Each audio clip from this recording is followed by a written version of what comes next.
Hello friends. Our first chapter of Class 12th Biology is Reproduction in Organisms.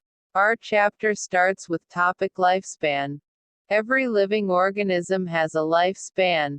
Lifespan of any organism is defined as the time period between birth and natural death. Now I will explain the meaning of natural death by an example, so that you can understand lifespan in more detail and correctly. Maxwell was born in 2004 and died on 2060 due to heart attack. Here the death of Maxwell is natural. If Maxwell had died in any accident or something else, then the death cannot be considered as natural death. Another point for lifespan is this: that lifespan of organisms did not depend upon their sizes.